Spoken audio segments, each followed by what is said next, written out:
A tecnologia vem evoluindo a cada dia. No setor das telecomunicações já vivemos transições importantes, como da internet discada para a banda larga e uma conexão de alta velocidade.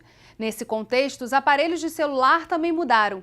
Hoje, além de nos conectar com qualquer pessoa em qualquer lugar do mundo através das videochamadas, ele também realiza pagamentos. Olha, os pagamentos móveis a gente tem que analisar, ele tem várias vertentes, certo? Então você consegue hoje ter uma tecnologia no smartphone que é o in-app. Então você consegue abrir o aplicativo, fazer a transação dentro do aplicativo e fechá-lo, certo?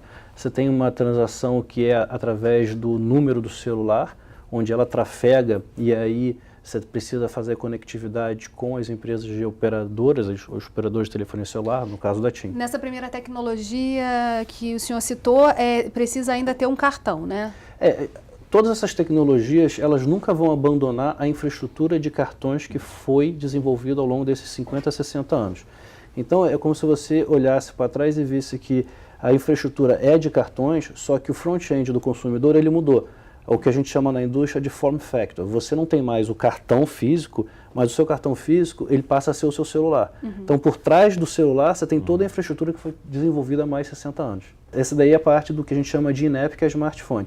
E a segunda é o que você trafega toda essa transação no número de celular usando uma tecnologia, o SSD. Então, o SSD ele utiliza a rede móvel como se estivesse emulando uma troca de SMS. É isso que acontece por trás da rede. O que é importante observar, colocou muito bem o Brito, é o nível de penetração de smartphone.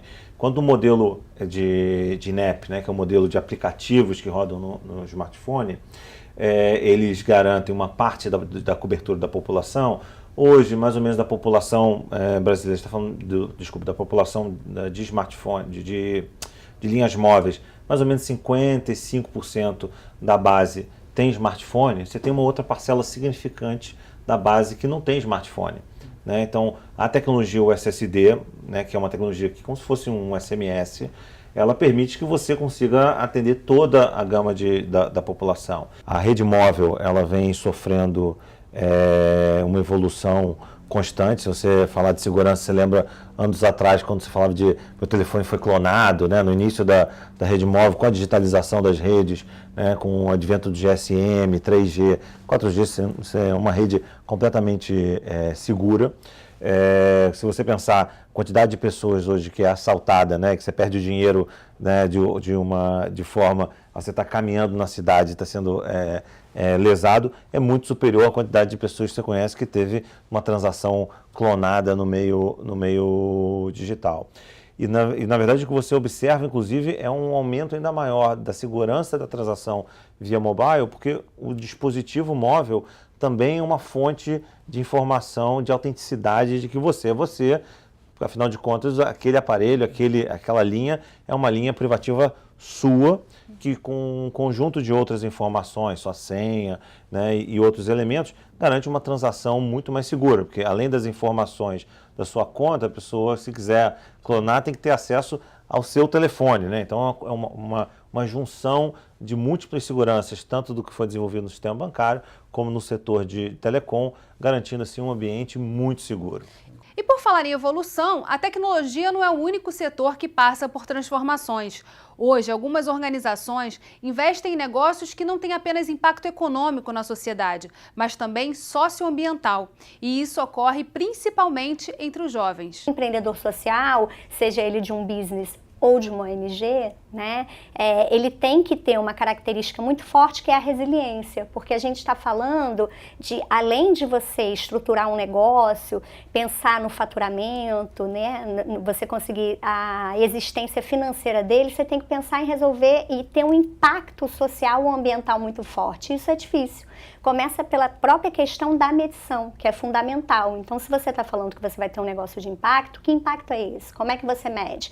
Isso é dinheiro. Quando a gente pensa no empreendedor social, a gente tem que imaginar quem são essas pessoas e quem são essas organizações, né? E o que as diferencia de uma empresa tradicional. O que as diferencia, que as caracteriza, né, são organizações, como a Carla falou, da sociedade civil, né, uma ONG, ou são empresas com CNPJ, cuja missão essencial, primordial, é gerar um benefício para a sociedade, para um determinado grupo social, que é o que a gente chama na linguagem do setor de impacto social. Na realidade, em termos concretos, é melhorar as condições de vida dessa população, tá certo? Esse é o foco dele. Então, ele não tem o que a gente chama de mindset, ou ele não tem essas pessoas que são empreendedoras sociais, elas não têm como principal foco a geração de lucro econômico, de geração de superávit, certo? Ela primeiro está preocupada em gerar o benefício social e, ao mesmo tempo, se autossustentar, né? Esse é o principal objetivo, para que ela não se endivide, para que ela não dependa de capital externo, etc. Então, qual é o desafio? Né? E qual é o desafio aí para ambos os lados, tanto para o empreendedor social quanto para quem tem o recurso para financiar ou para investir?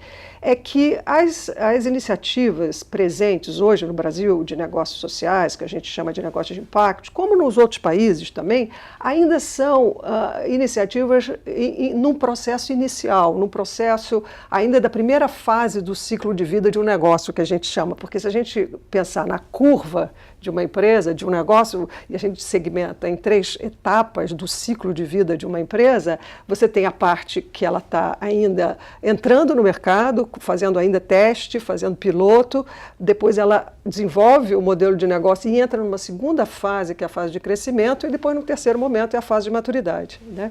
Então, o ponto crítico é a fase de introdução no mercado, é a fase onde ela está testando o seu modelo, testando os seus produtos. Então, esta fase é uma fase de alto risco, tanto risco para o empreendedor quanto risco para o investidor, tá certo? E como não são organizações que já tenham marcas, já tenham estabilidade de mercado, estabilidade de demanda, o fornecedor do capital, que são os investidores, o crowdfunding, quem empresta, os fundos internacionais, os fundos nacionais, eles olham o setor ainda com receio, porque é um setor de risco. São negócios que a gente não garante que eles vão sobreviver, porque ele está enfrentando, são negócios que topam enfrentar o desafio que ninguém topou até agora, que é resolver um problema social com lucro, né? Antigamente era separado, esses 2 setores eram separados. Empresa que gera lucro, gera valor econômico, e organização social gera valor social.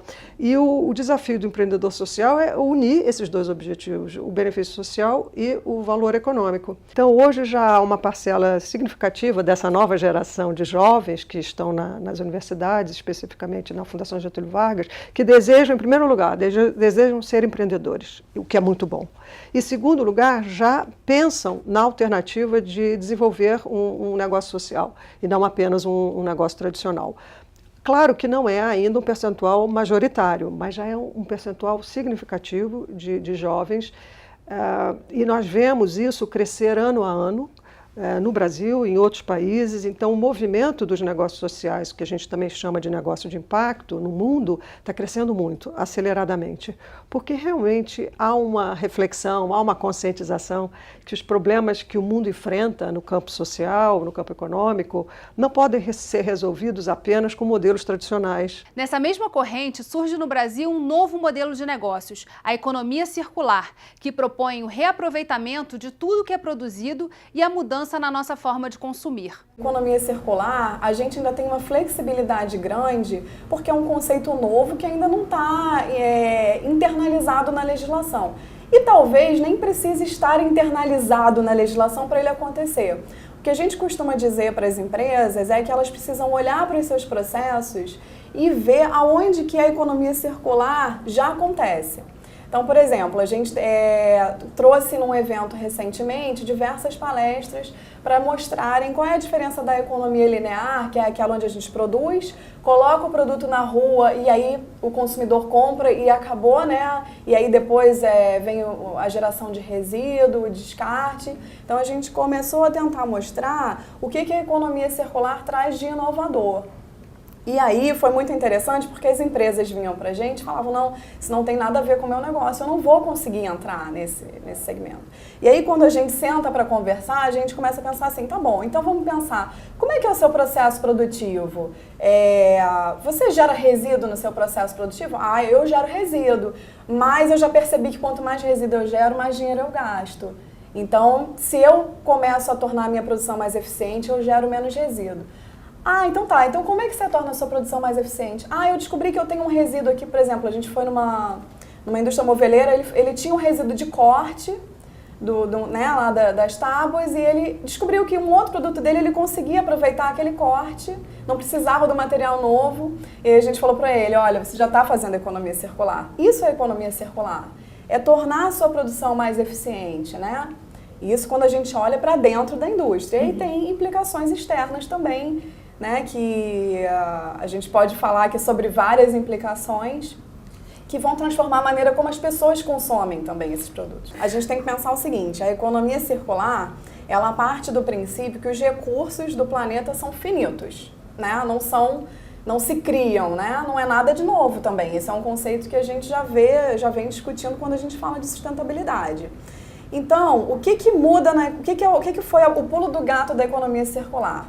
É o seguinte, a gente observar que os produtos são mais do que você consumir e ter a posse daquele produto. Você é um usuário do produto.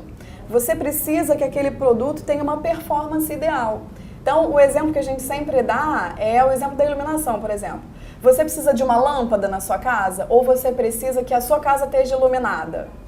Então, quando a gente começa a pensar pela perspectiva da experiência, da performance, a gente começa a problematizar questões que vêm desde a extração das matérias-primas, desde a produção até o uso pelo consumidor final. O cenário da economia circular é um cenário natural de desenvolvimento. Então, tudo começou na Europa, diante de um cenário de crise. Então, eu sempre sou perguntada como que a gente consegue trazer essa visão para o Brasil, diante do nosso cenário, como que a gente vai provocar essa transição.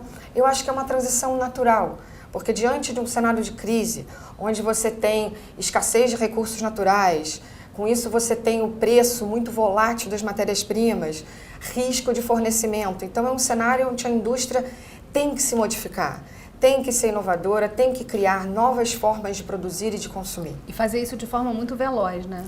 Exatamente, porque aqueles que tomarem a liderança, que fizerem primeiro, vão ganhar diferencial competitivo. O Rio em Foco fica por aqui e a gente se vê no próximo programa. Obrigada a você, telespectador, que acompanha a nossa programação. Aproveita e segue a gente nas redes sociais, Facebook, Instagram e Twitter, ou pelo site www.querodiscutiromeuestado.rj.gov.br. Você também pode enviar suas sugestões e opiniões para rioemfoco@alerj.rj.gov.br. TV Alerj, o canal do povo fluminense. Feliz 2017.